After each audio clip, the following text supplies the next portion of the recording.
Hi, how's it going? This is Resident of Collinwood for YouTube, back with a video for you guys and gals, a Halloween video. And this is a Halloween character retrospective of one John Tate, the son of Laurie Strode, aka Carrie Tate, from Halloween H2O. Now, you might say, why does Laurie have two names if you've never seen Halloween H2O? Well, it's because Halloween H2O's plot is very simplistic. Number one, Halloween H2O, in every way, shape, and form, is an anniversary movie. And if you're married, you know all about anniversaries. Um, or if you've ever graduated from school, you know all about anniversaries, right? So that being said, anniversaries generally happen every so often, like every 10 to 20 years, especially, and they happen on the day they happen generally. So Halloween H2O takes place both fictionally and literally in 1998. And Michael Myers is coming back. Now, there's going to be some rigmarole in this story. And what I mean by that is the events of Halloween H2O, when I say this is an anniversary movie, and yes, I am going to get into the character of John Tate, but I thought it best to get into the movie a bit here. Halloween H2O does not acknowledge Halloween 4, Halloween 5, or Halloween 6. Now, in that same breath, it does not say they don't exist either. It doesn't, there's no statement where Jamie Lee Curtis, who's playing Laurie Strode / Carrie Tate, says, I never had a daughter named Jane Lloyd. That does not happen. So Halloween H2O doesn't say those events didn't happen or don't exist.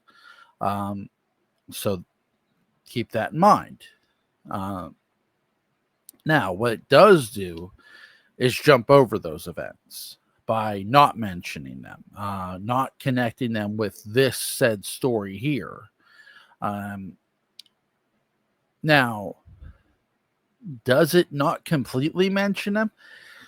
Well, that's the thing. And I know I'm more getting, it feels like I'm getting into the movie. There's a part in the opening of the movie when the credits are rolling, when the theme is rolling, you see a pair of scissors. It says aorta puncture. Well, the only time that ever happened is when Jamie Lloyd stabbed her stepmother. Or sorry, is when someone committed murder with scissors, is when Michael stabbed Rachel. He stabbed her in the scissors in the aorta. So, but other than that, 4, 5, and 6 aren't mentioned by name. They aren't. It doesn't say Rachel, Rachel, whatever. Rachel Carruthers was, it doesn't say the character's name. Now, so what is acknowledged? It's real simple. The first 2 Halloween movies. And if you've ever watched them, they take place on the same night, fictionally. Halloween 2 isn't made till the 80s, till the early 80s. So it's not made in 1978. Jamie Lee Curtis was wearing a wig in Halloween 2, for those who didn't know. I know most people probably know. Most horror fans or Halloween fans know. So, we know John Tate is the son of Laurie Strode. We know their father abandoned John and his mother at some point in time in their life. He left her. John brings it up in the discussion. Now, John Tate is a 17-year-old high school student who goes to the very high school, a private boarding school, that his mother, Carrie Tate, aka Laurie Strode, is in charge of. And you might say, well, that sounds real conspicuous. Well, it is. And does Laurie Strode remember Michael Myers? Absolutely. Absolutely. Laurie Strode has not forgotten about the events that took place 20 years ago. And keep that in mind. That's the theme of this movie, too. That Laurie Strode herself, aka Carrie Tate, keeps thinking about Michael Myers. She hasn't forgotten about the man who murdered her three friends, Bob Sims, Annie Brackett, and Linda Vanderklok. They're dead because of Michael, and she barely survived. Also dead is a staff full of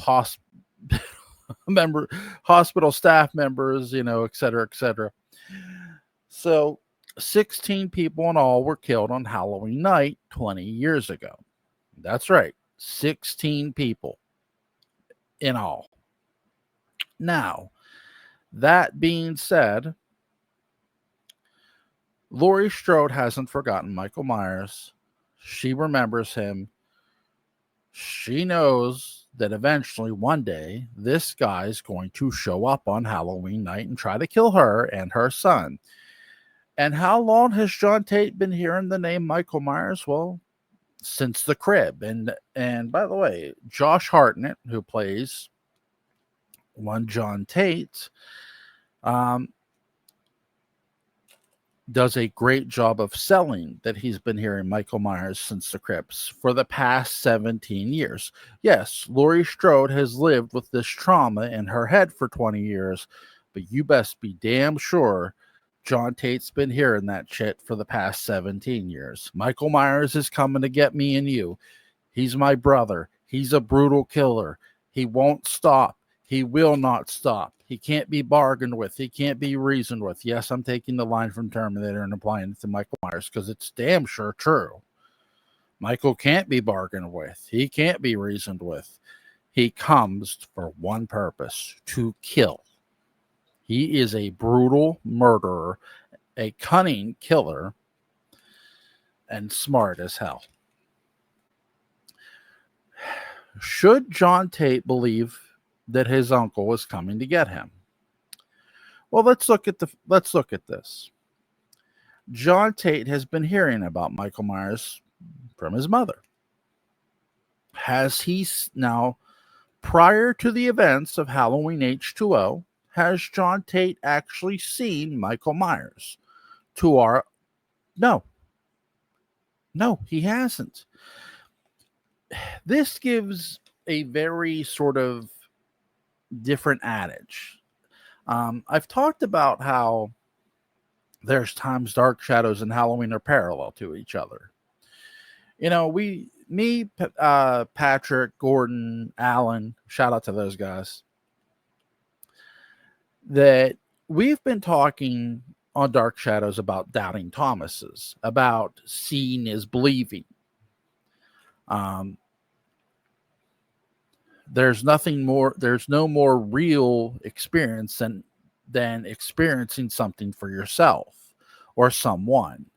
And in this case, in this film, that's exactly what John Tate has to do. There's no more words that can convince John Tate that Michael Myers is coming to get him or his mother. Even his own mother can't convince him of this anymore. I mean, keep in mind, to be fair to him, it's been 17 years. Yes. I want to be very clear here. Every time I go back and watch Halloween H2O, I do still feel sorry for Laurie Strode.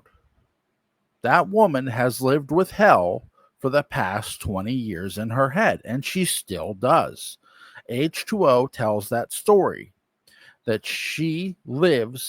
Michael Myers lives in her head rent-free. She keeps hallucinating about him. She keeps seeing him in her dreams. This woman sees Michael Myers asleep or awake. and takes medication. She drinks alcohol. But through it all, she tries to be a good mom. She tries to be fair to her son. The only thing she doesn't do is let her son have any real freedom, meaning out of her sight. She's a very controlling mother. And you might say, man, Michael's got Lori whipped here. In a sense, he does. But also, here's where I have to applaud John Tate. Again, I don't like him necessarily yelling at his mother, but all teenagers fight with their parents. Eventually, at least. You have a moment in town. John Tate and his friend sneak into town where they're not supposed to be and buy booze. Or, sorry, steal booze. Illegally. And as they come out and they got away red-handed, Carrie Tate, who was in town on a lunch with her boyfriend psychiatrist, catches her son in town and his friend, whose name is Charlie. So John and Charlie got caught. Not with the booze, but in town. She hands Charlie the keys and says, go to the car. Or sorry, does say go to the car. And ask John, what the fuck do you think you're doing? Yes, Laurie Strode cusses. And he says, don't do this to me. Then don't put me in a position, John. Do you know what day it is?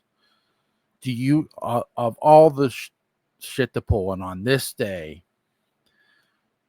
Mom, it's been 17 years. What do you want me to say? That we can move on? That we can have some happy existence?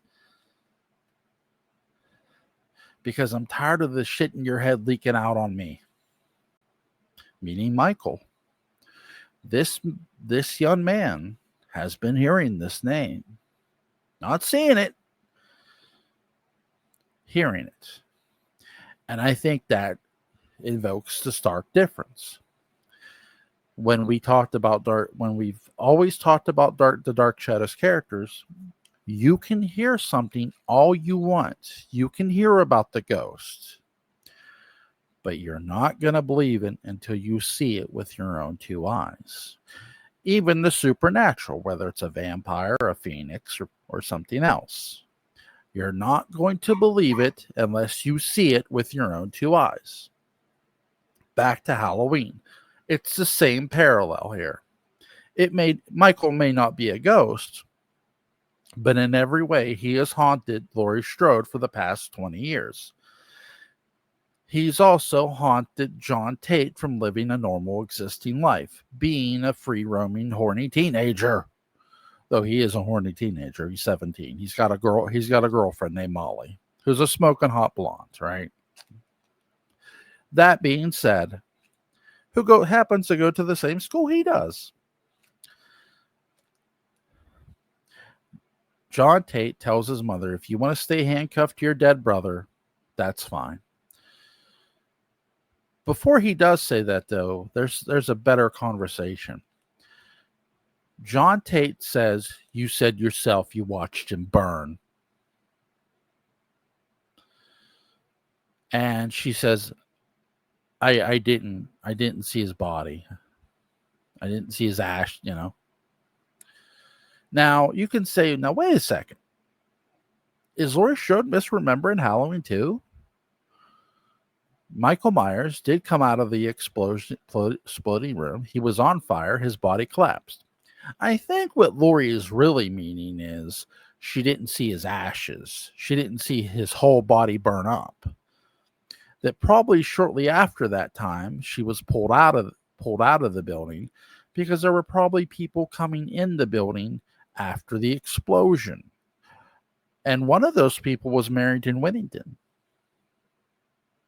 Marrington Whittington was there. People might forget this. Marrington Whittington, the nurse, who was there the night Dr. Loomis, that Michael Myers escaped the sanitarium, was in town to tell Dr. Loomis, hey, the governor wants you out of town. And they send a marshal, a U.S. marshal, to escort Loomis out of town.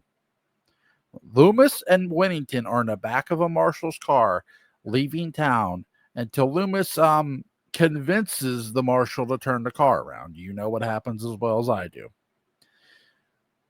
Nurse Whittington would have probably pulled Lori out of the building before seeing the body burn up completely, which is why Lori's statement might sound confusing to some.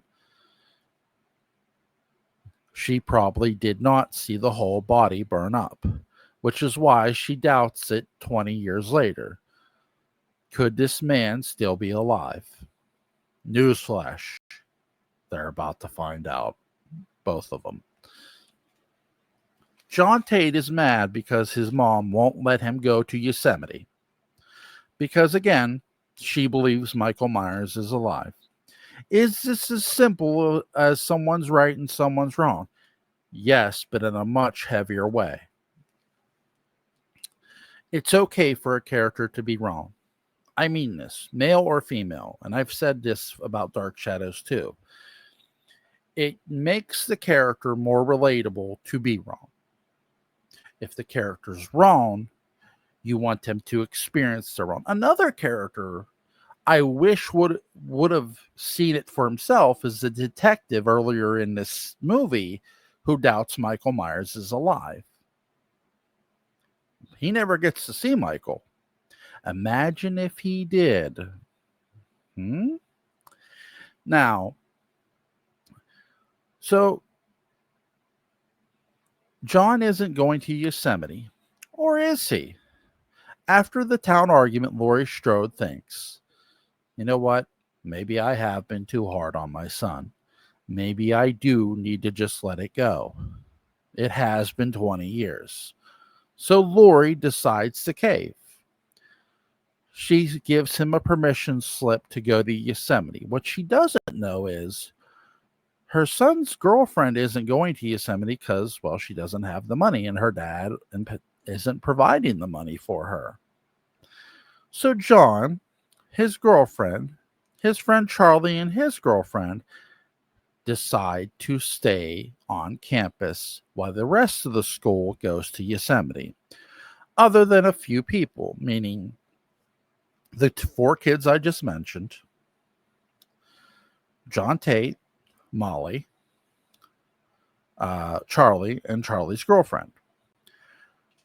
The security guard is there, played by LL Cool J. The psychiatrist, Carrie Tate's boyfriend, is there, and Carrie Tate is there. And that's it. Michael Myers has arrived. He's parked just outside the gate and the car's cut off. LL Cool J's character decides to investigate it. Upon his investigation, the car shuts off. He opens the gate. He looks inside the car. He sees nobody at the wheel and nobody at the passenger side and nobody at the back seat. As he's investigating the car, Michael Myers walks past him without killing him. People are going to say this is uncharacteristic of Michael. No, it's not. Michael has always played with his victims before killing them. This is not uncharacteristic. Look how long he takes to kill Annie Brackett. Look how long he takes to kill Landa Vanderklog and Bob Sims. He doesn't do it immediately. He plays with them first, and then he kills them. Well, he stalks them, plays with them, and then kills them. By play, in many ways, you could make the debate Michael's pulling a Halloween prank. But this prank has consequences, and a consequence is your life. That being said, Michael Myers is now on campus. Michael Myers is now stalking for real. This is no longer a hallucination. This is no longer one of Laurie Strode's dreams, aka Carrie Tate. This is for real. Fictionally, of course. As John Tate is not aware that his uncle is here, and they're getting ready to enter the building into their party, and he's the last one through the window. As he gets ready to enter the building, he hears a strange sound. He looks. He thinks he sees something, or is it someone? He's unsure. His friends and his girlfriend tell him to come on. He shakes it off. Maybe it was nothing. He's going to wish he didn't. Charlie goes to get a cork. A corkscrew. Charlie Sims never returns alive. Ever. Well, his girlfriend does see him last, but he ends up getting killed anyway by Michael Myers. His girlfriend discovers his body with a very sharp saw sticking out of his throat, sticking into his throat. His girlfriend sees Michael Myers. She gets her leg broke, and she gets stabbed in the back repeatedly. Michael stabs her so many times, he literally cuts a hole through her.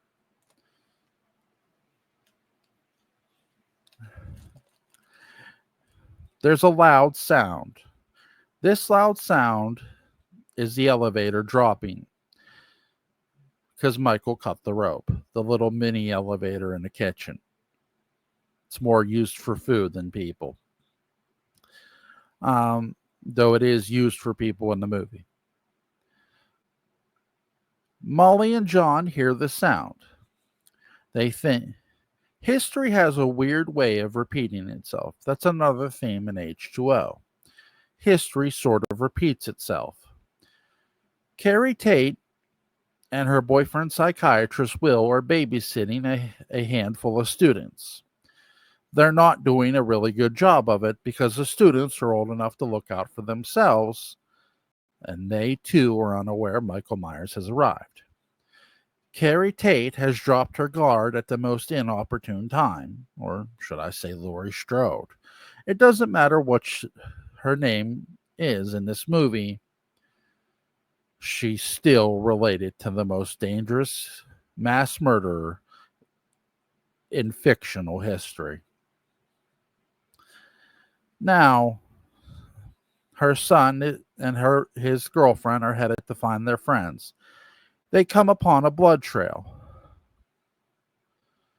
John Tate feels this is sick for a joke. They turn on a light to see their friend's body hanging from the light where Michael put it. They run around the corner to see a strange man in a white mask. They run away from said man. Molly says, "Who the hell is that?" John Tate says, "Come on." They get out the way they came in, through the window. They're running. They feel they've gotten far away enough from the killer to stop and talk. She goes, "What are we going to do?" Molly says, "What are we going to do?" "We're going to go to the campus to call the police. Here's the problem. The line's already been cut. The line is dead. Michael is going to make sure no help is coming. He's already 12 steps ahead of everybody. He's that clever, and he knows it." Michael Myers isn't unaware of what he's doing. He knows damn well what he's doing. It's my whole argument he's not insane. This is not a crazy person. The act may be crazy, but he himself is not. Michael Myers literally appears out of nowhere, pushing Molly aside, John Tate to the ground. Michael Myers raises the butcher knife and stabs his nephew in the left leg. Molly grabs a rock and hits Michael in the face, knocking him down. Molly then drops said rock, helps John up, and now they both can't run.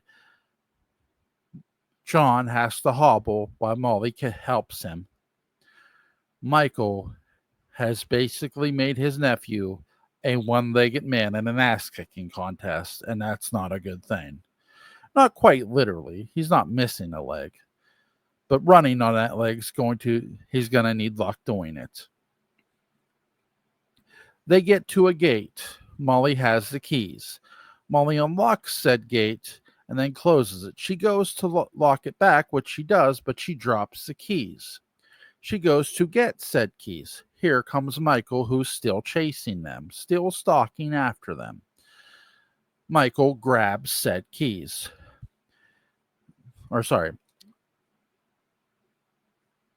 Michael comes to the gate. He slashes at Molly, who rolls away before she can get cut.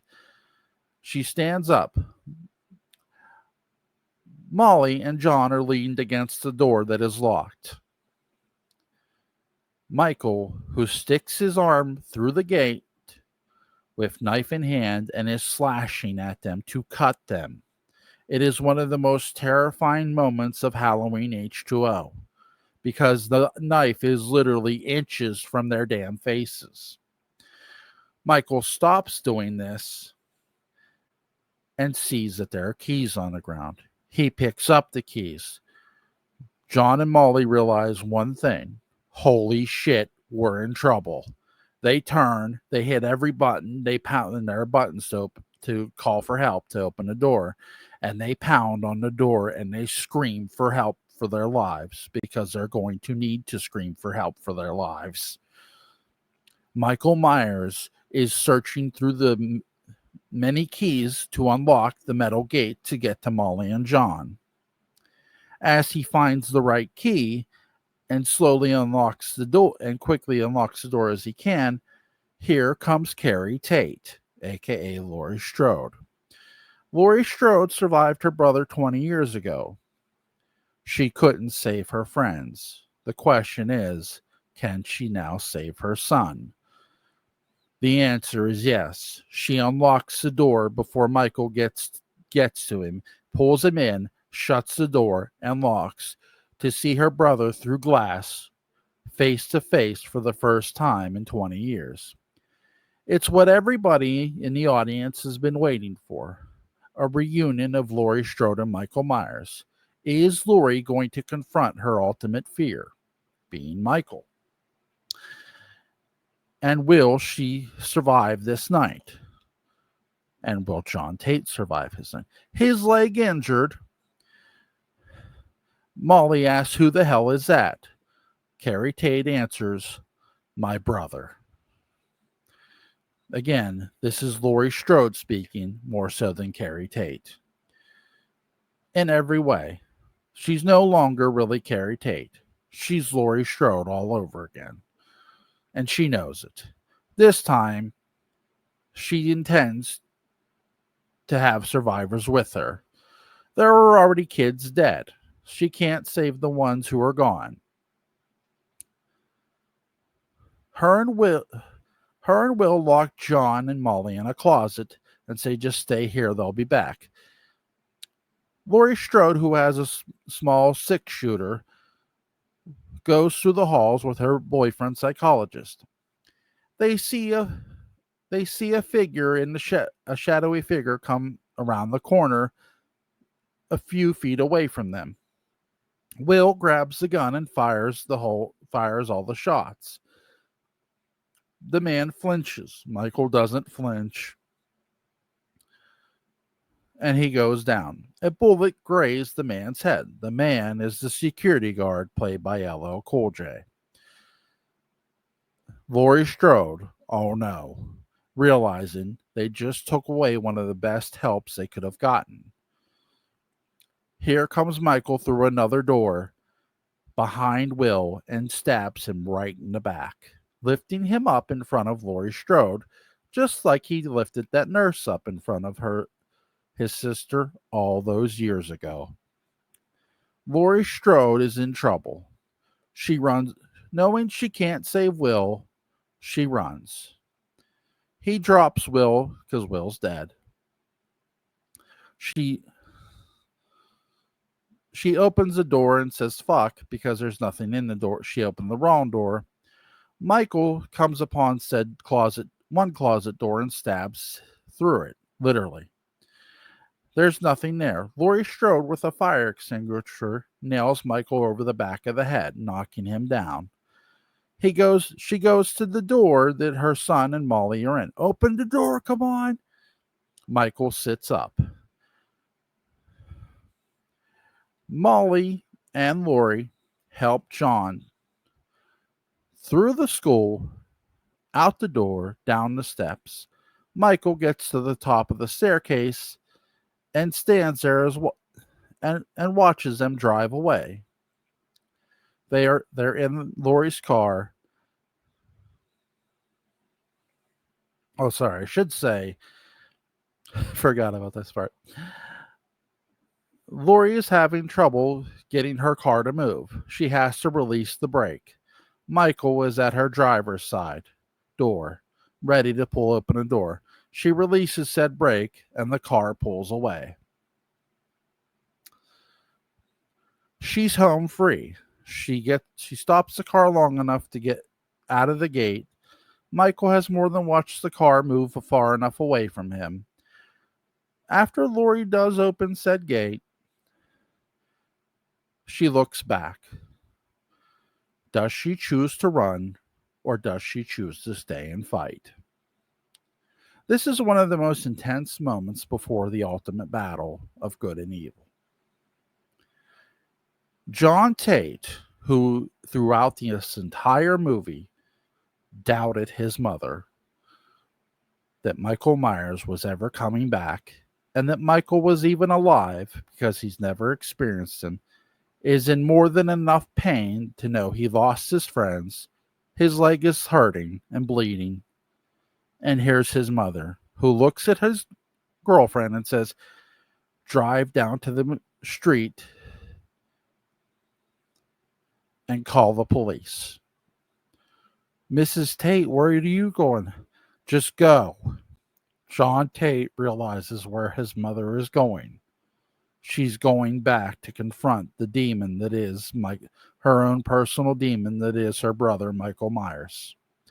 A man who just killed his friends with ease. John Tate is helpless to stop his mother, and he knows it. With tears in his eyes, he says, Mom, just go. Molly does what she is told. Laurie Strode kicks a glass and pulls out an axe.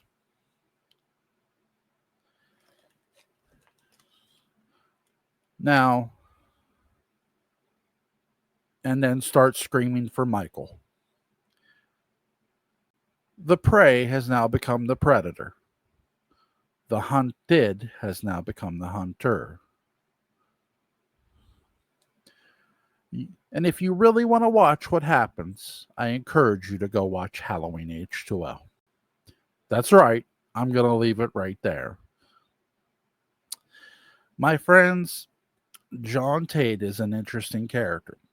Also, too, to give a bit of a spoiler alert, I think because we only ever really see the character once in the entire franchise, this is why a lot of fans want to see this character come back.